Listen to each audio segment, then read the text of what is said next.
नमस्कार। दैनिक शिव टाइम में आप सबका स्वागत है।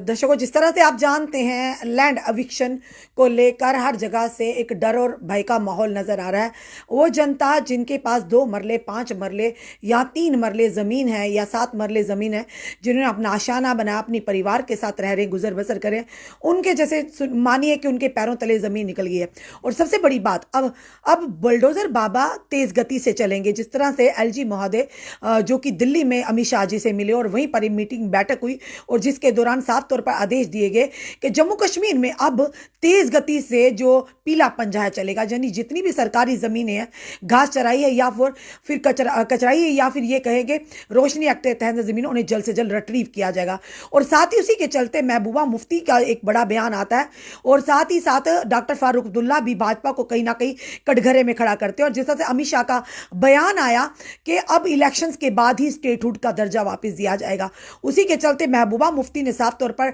जनता से कहा है कि अपनी जमीनों की हिफाजत आप खुद करिए। जिस तरह से उन्हें एनक्रोचर बताया जा रहा है कि जिस तरह से ब्यूरोक्रेट से बड़े बड़े रसूखदारों ने जमीनें हड़पी, और वहीं दूसरी तरफ आम जनता भी परेशानी के आलम में। उन्होंने आम जनता से ये कहा है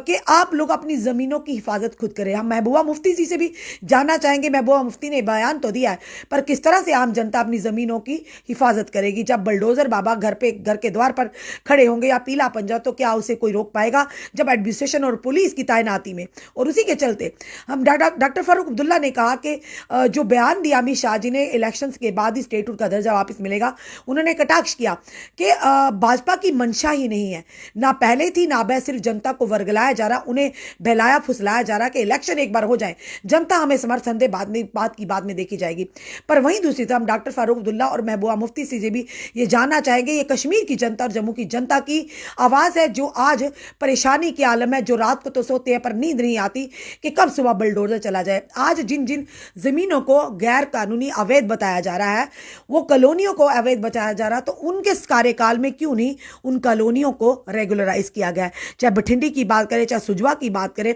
चाहे कहीं और जगह की बात करें, राजौरी पुंछ में, क्यों आपने अपने कार्यकाल में उन जमीनों को क्यों नहीं जो कि उन्हें रेगुलराइज किया गया, उन्हें रजिस्ट्रेशन क्यों नहीं गई? और साथ ही साथ हमें एक और अभी जो हाल ही में अगर रेवेन्यू की बात करें, कस्टोडियंस की बात करें, तो अब वक्फ बोर्ड ने भी 15 दिन का अल्टीमेटिव दे दिया है। जो लोग औकाफ टेनेंट्स हैं, चाहे वो दुकानदार हैं, चाहे वो जिन्होंने घर बनाया है, या उस दुकान के माध्यम 2-4 लोगों की और रोजी रोटी चलती है, अब उन्हें भी साफ तौर पर अल्टीमेटम दे दिया गया कि 15 दिन, आने वाले 15 दिन के अंदर जल्द से जल्द उस जगह को, यानी जो भी तरीके से, गैर कानूनी तरीके से आप लोगों ने अगर हड़पी है, अगर उस पर काबिज है, तो जल्द से जल्द उसे यानी कि छोड़ा जाए। अब सरकार की तरफ से पीला पंजा हर एक पर चलने को तैयार है। जहां पहले रेवेन्यू डिपार्टमेंट की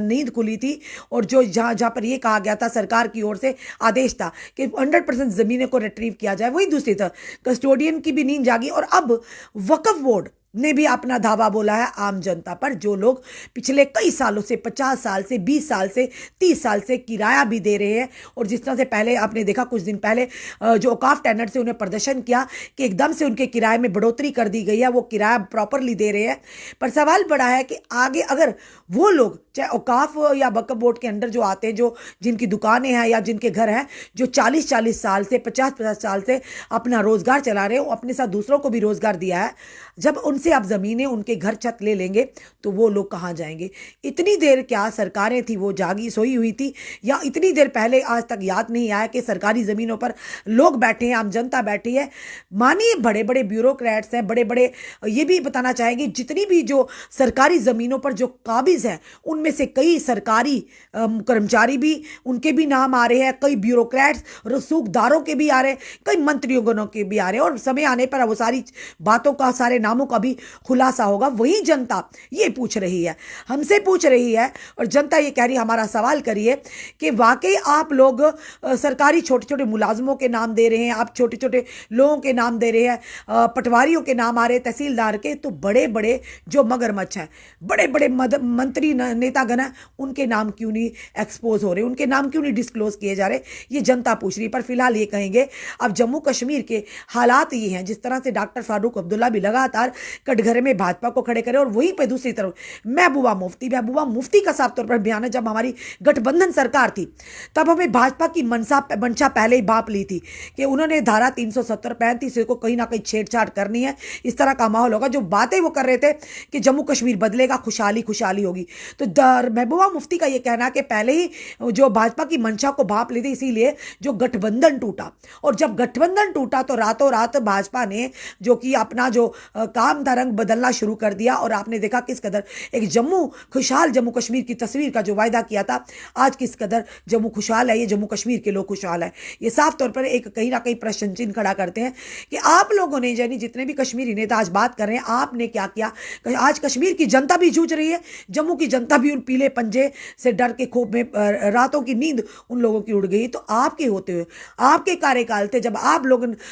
सत्ता में थे, तब आपने क्यों नहीं उन कॉलोनी को उन लोगों की तरफ नजर सानी की, उनकी कंपनी कॉलोनियों को क्यों नहीं रेगुलराइज किया। अगर काश वो कदम इकदाम उठाए होते तो आज जो इस समय सरकार है, जो केंद्र सरकार है, इस तरह के आदेश ना चलते, इस तरह का पीला पंजा ना चलता, तो आम जनता इस समय हरासमेंट में। जिस तरह से आपने देखा 2 दिन पहले की बात है, जिस तरह नई बस्ती में जो कि इरिगेशन डिपार्टमेंट की तरफ से कुछ दुकानदारों को नोटिस आया, और उसी के चलते दुकानदार जमकर बरसे। उन्होंने कहा, बददुआएं दे डाली बीजेपी को कि आप पूरे देश में आप निकाल कर आपको बाहर फेंका जाए, और आने वाले समय में उन्होंने कहा भगवान करे कि आपको नामो निशान मिट जाए। यानी जब आप गरीब की रोजी रोटी पर लात पड़ेगी, या गरीब के पेट पर लात पड़ेगी, जब उसके व्यवसाय को खत्म, जो रोजी रोटी का जरिया है, या उसका छत उजाड़ेगी, तो जनाब ऐसे शब्द तो निकलते हैं मुंह से। तो उसी समय भारतीय जनता पार्टी के रविंद्र रैना पहुंचे, उन्होंने कहा